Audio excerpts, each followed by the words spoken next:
وَإِذْ بَوَّأْنَا لِإِبْرَاهِيمَ مَكَانَ الْبَيْتِ أَلَّا تُشْرِكْ بِي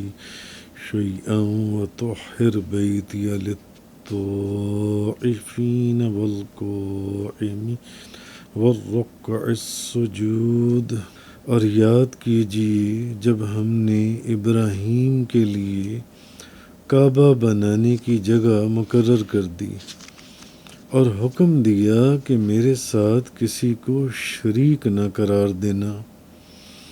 اور میرے گھر کو طواف کرنے والوں اور قیام کرنے والوں اور رکوع اور سجدہ کرنے والوں کے لیے پاک رکھنا۔ یہاں پر کعبہ معظمہ کا ذکر فرمایا گیا اور اس کی تعمیر کا اور اللہ کے گھر میں حاضر ہونے کی ہدایت دی۔ پچھلی آیت میں ذکر گزرا تھا کہ کعبہ معظمہ ہو یا مکہ مکرمہ، وہ صرف وہاں کے لوگوں کے لیے اس کی عبادت، وہاں طواف کرنا، وہاں عبادت کرنا، وہاں سجدہ کرنا، وہاں کی برکت حاصل کرنا صرف ان لوگوں کے لیے نہیں ہے، بلکہ جو دور دراز کے ملکوں سے آتے ہیں ان کا بھی اتنا ہی حق ہے جتنا مکہ مکرمہ کے اندر رہنے والے لوگوں کا یا حرم کے اندر رہنے والے لوگوں کا، کہ وہ بھی وہاں پر آ کر طواف کریں، عبادت کریں اور جو ان سے اللہ کی وحدانیت کا اقرار کریں۔ اور یہ نہیں ہے کہ وہاں جو مکہ کے لوگ ہیں یا کعبہ معظمہ قبلہ جو ان سے صرف یہ وہاں کے لوگوں کے لیے یا مکہ معظمہ جو ہے یہ وہاں کا، ایسا نہیں ہے۔ بہرحال اب آگے فرمایا گیا کعبہ معظمہ کا ذکر فرمایا گیا اب یہاں، اور اس کی تعمیر کا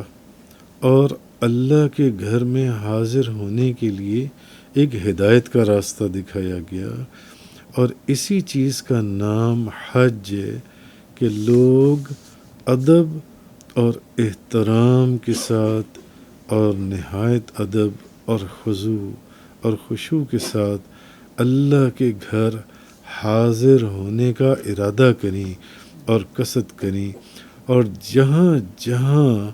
اللہ کی نشانیاں موجود ہیں وہاں پر سب جمع ہوں، وہ بھلے صفا ہے، وہ مروہ ہے، وہ کعبہ معظمہ ہے، وہ مطاف ہے، وہ مقام ابراہیم ہے، مزدلفہ ہے، عرفات ہے، منی ہے، جون سی بھی جگہ ہیں وہاں پر جمع ہوں۔ اب حج میں اصل میں حضرت ابراہیم علیہ السلام کی سنتوں اور حضرت ابراہیم علیہ السلام کے طریقوں کے اوپر عمل کیا جاتا ہے، اس لیے یہاں فرمایا کہ یاد کیجئے جب ہم نے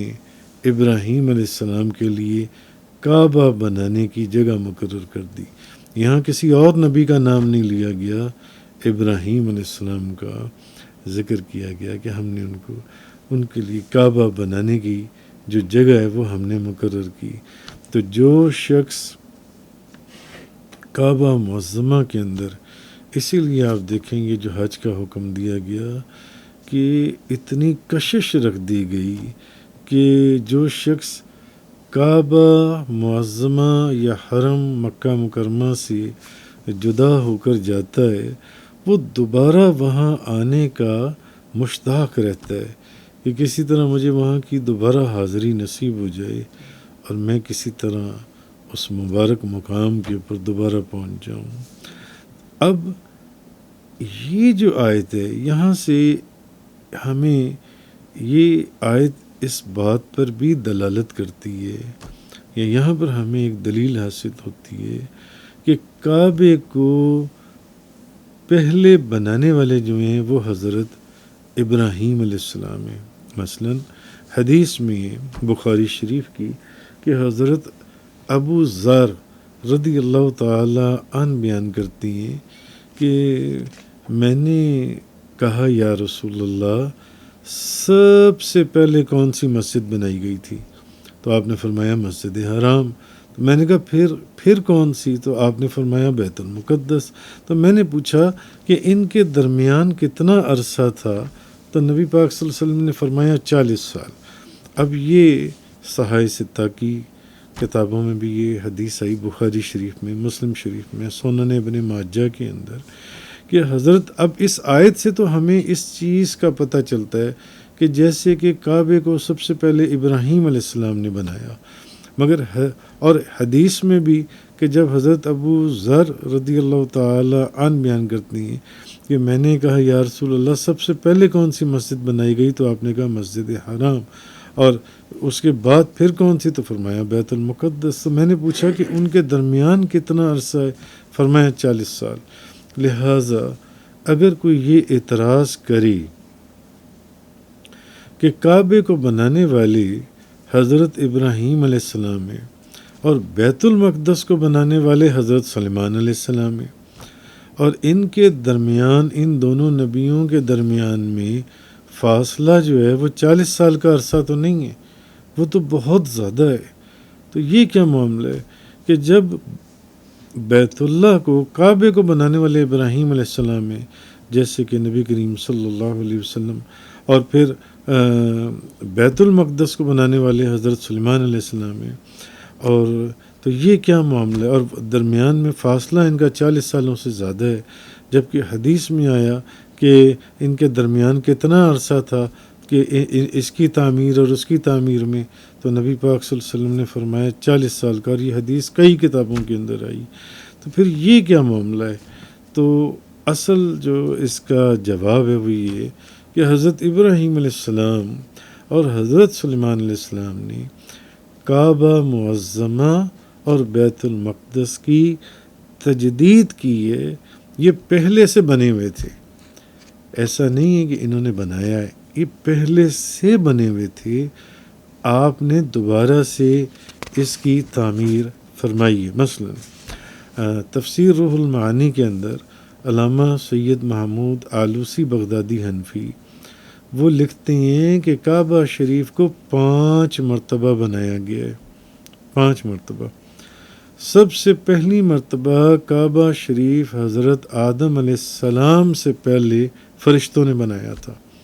تو یہ ایسا نہیں کہ سب سے پہلے ابراہیم علیہ السلام، انہوں نے اس کی تجدید کی تھی، دوبارہ سے بنایا تھا، دوبارہ سے کھڑا کیا تھا اس کو، اس کی بنیادوں کے اوپر۔ تو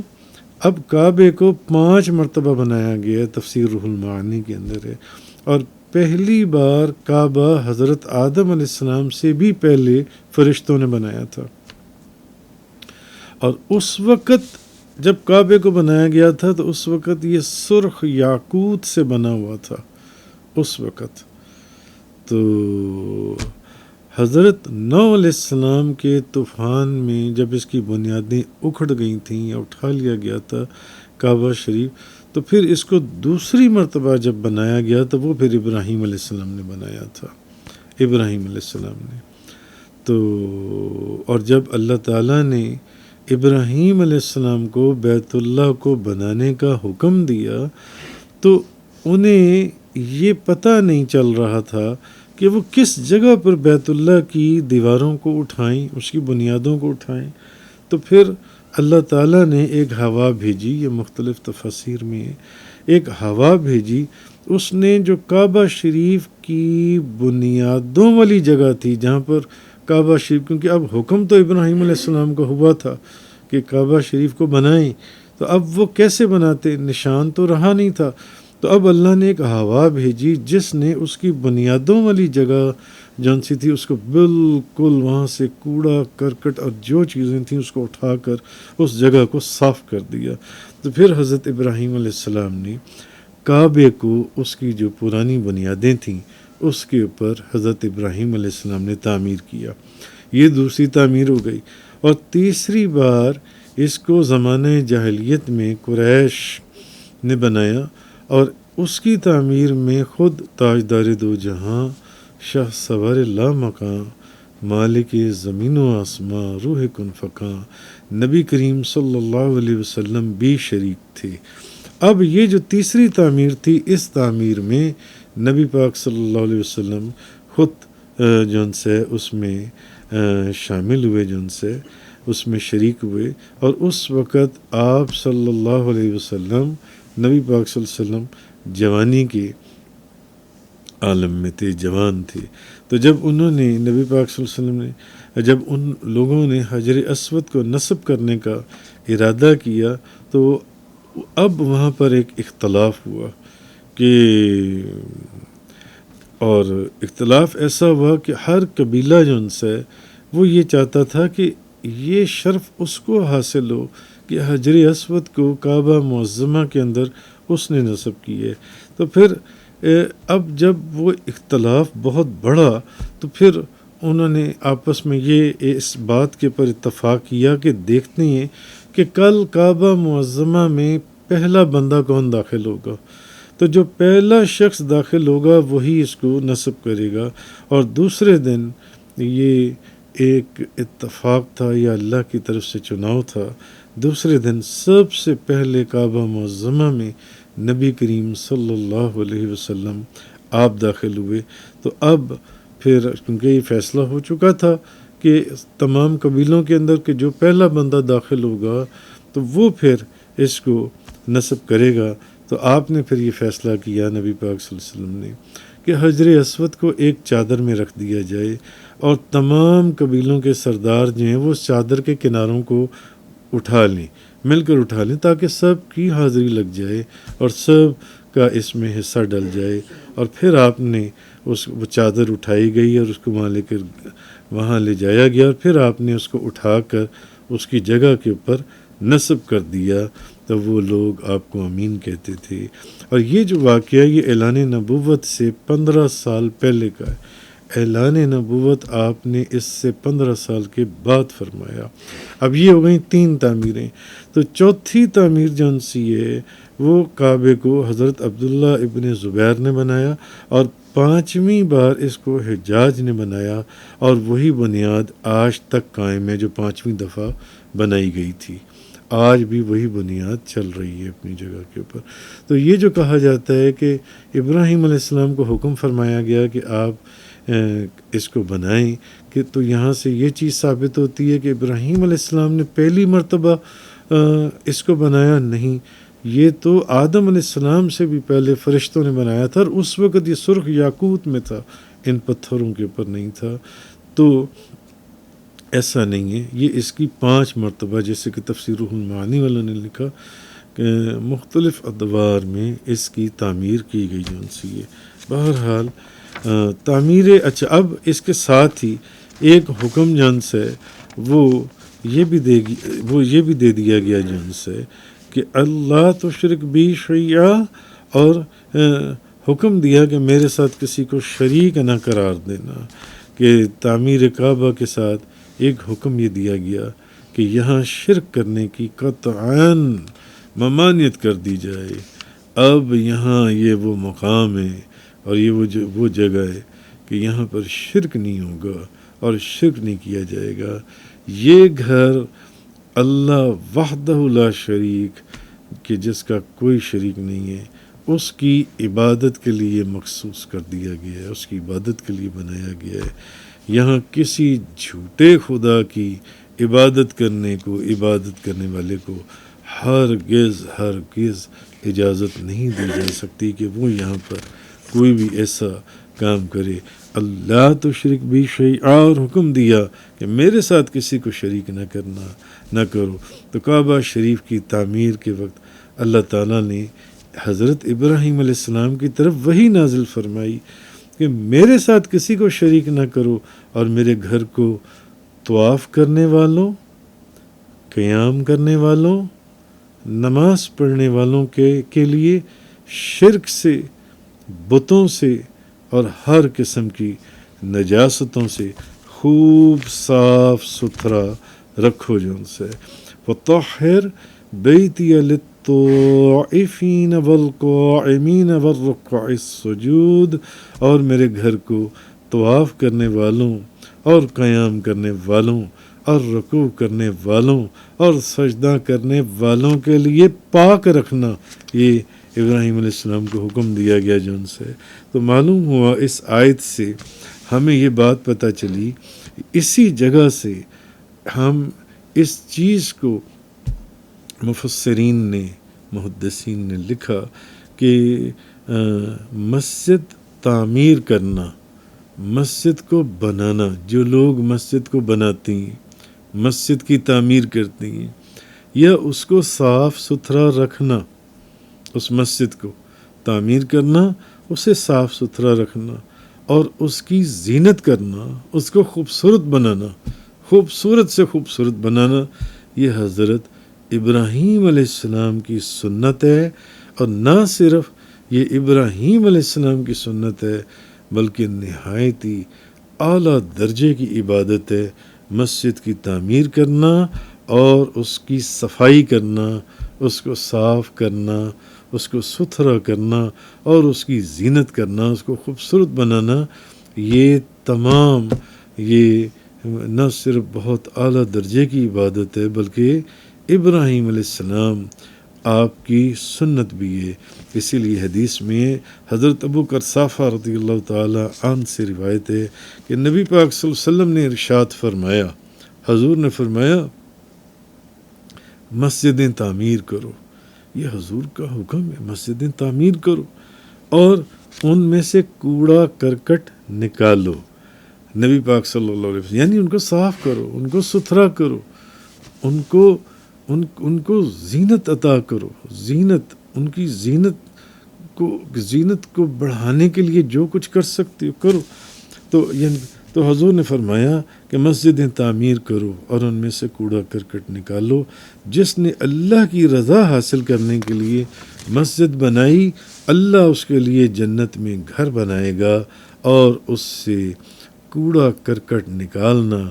حور عین کے مہر ہیں، نبی کریم صلی اللہ علیہ وسلم نے فرمایا۔ حضرت ابو سعید خدری رضی اللہ تعالی عنہ اور یہ ابن ماجہ کی حدیث ہے کہ نبی پاک صلی اللہ علیہ وسلم نے فرمایا جس نے مسجد میں سے اذیت دینے والی چیز، مثلا کوئی مٹی ہے یا کوئی کنکر ہے، کوئی پڑا ہوا ہے، کوئی پتھر پڑا ہوا ہے، اس نے اٹھا کر نکالی تو اللہ تعالیٰ اس عمل کے یعنی تو اللہ تعالیٰ اس کے لیے جنت میں ایک گھر بنا دے گا، جنت میں ایک گھر بنا دیا جائے گا فقط اگر مسجد میں سے وہ کوئی مٹی یا کوئی پتھر، کوئی کنکر اٹھا کر باہر پھینکتا ہے یا باہر نکال دیتا ہے۔ اور اسی طرح ایک حدیث مبارکہ کے اندر ہے، حضرت عبداللہ بن عباس رضی اللہ تعالی عنہما فرماتے ہیں ایک عورت مسجد میں سے تنکے اٹھایا کرتی تھی۔ حضرت عبداللہ بن عباس فرماتے ہیں ایک عورت مسجد میں سے تنکے اٹھایا کرتی تھی، اس کا انتقال ہو گیا تو حضور صلی اللہ علیہ وسلم کو اسے دفن کرنے کی اطلاع نہ دی گئی، یعنی حضور کو اطلاع نہ دی گئی کہ اس عورت کو دفن کر دیا گیا ہے، اس عورت کا انتقال ہو گیا، اور وہ عورت وہ تھی جو مسجد میں سے تنکے اٹھاتی تھی۔ تو نبی پاک صلی اللہ علیہ وسلم نے فرمایا جب تم میں سے کسی کا انتقال ہو جائے تو مجھے اطلاع دے دیا کرو۔ اور پھر آپ صلی اللہ علیہ وسلم نے اس عورت کے لیے نماز پڑھی، اس عورت پر نماز پڑھی اور فرمایا میں نے اسے جنت میں دیکھا ہے کیونکہ وہ مسجد میں سے تنکے اٹھایا کرتی تھی۔ فقط مسجد میں سے تنکے اٹھانے کی وجہ سے ایک تنکا اٹھا کر بھی اگر کسی نے باہر پھینک دیا تو وہ شخص جنتی ہے۔ حضور نے فرمایا میں نے اسے جنت میں دیکھا ہے۔ اور وہ جو حدیث میں نے آپ کو سنائی کہ جس شخص نے کوئی ایسا پتھر یا کنکر جون سے اس نے وہاں سے اٹھا کر پھینک دیا باہر جون سے تو اللہ تعالیٰ اس کے لیے جنت میں ایک گھر بنا دیتا ہے، فقط کہ ایک پتھر یا کنکر یا کوئی ایسی چیز یا مٹی کا ٹکڑا جو کسی نمازیوں کے لیے یا عبادت کے اندر یا سجدہ اور رکوع کے لیے کوئی کسی کو تکلیف دیتا ہے، اس شخص کا گھر جنت میں بنا دیا جاتا ہے، یا ایک تنکا اٹھا کر پھینکنے سے جنت کا دروازہ کھول دیا جاتا ہے، جنت حاصل ہوتی ہے، جیسے کہ اگلی حدیث میں نے آپ کو بتایا۔ تو معلوم ہوا اسی آیت سے پھر آگے مفسرین نے لکھا، اور بلکہ اعلیٰ حضرت عظیم البرکت امام احمد رضا خان صاحب نے لکھا کہ یہیں سے ہمیں پھر یہ پتہ چلتا ہے کہ مسجد کا متولی جو ہے، جو مسجد کی دیکھ بھال کرنے والا ہے، وہ نیک آدمی ہونا چاہیے، وہ نیک آدمی کوئی فاسق اور فاجر نہیں ہونا چاہیے. اور مسجد بننے کے متولی بننے کے وہ لائق ہے جو دیانت دار بھی ہو اور کام کرنے والا بھی ہو اور ہوشیار بھی ہو، سمجھدار بھی ہو کہ وہ کروا سکتا ہو مسجد کا کام، مسجد کے کاموں کی اور دیکھ بھال کی، مسجد کے تقدس کو اور ادب کو سمجھ سکتا ہو. فاسق اگرچہ کتنا ہی ہوشیار کیوں نہ ہو اور بھلے کتنا ہی چست اور توانا اور کام کرنے والا کیوں نہ ہو، مالدار ہو، وہ شخص ہرگز متولی بننے کے لائق نہیں ہے کہ وہ شریعت کی نافرمانی کی بھی پرواہ نہ کرتا ہو. اور کسی دینی کام میں وہ جس کو شریعت کی نافرمانی کی پرواہ نہیں، فاسق ہے، فاجر ہے، تو وہ کیا کہتے ہیں کسی دینی کام میں اس کو کیا اطمینان ہو سکتا ہے کہ وہ مسجد کی دیکھ بھال کر سکے. اسی وجہ سے یہ حکم ہے کہ وقف کرنے والا اگر خود فسق کرے تو واجب ہے کہ وقف اس کے قبضے سے لے لیا جائے اور کسی امانت دار اور دیانتدار کو سپرد کیا جائے. یہ فتاوی رضویہ میں. تو بہرحال آج سورہ حج کی آیت نمبر 26 کا بیان تھا. وَإِذْ بَوَّأْنَا لِإِبْرَاهِيمَ مَكَانَ الْبَيْتِ أَلَّا تُشْرِكْ بِي شَيْئًا وَطَهِّرْ بَيْتِيَ لِلطَّائِفِينَ وَالْقَائِمِينَ وَالرُّكَّعِ السُّجُودِ وَآخِرُ دَعْوَانَا أَنِ الْحَمْدُ لِلَّهِ رَبِّ الْعَالَمِينَ. تفسیر قرآن کا یہ لیکچر انگلش میں سننے کے لیے براہ کرم ڈسکرپشن میں موجود لنک پر کلک کریں.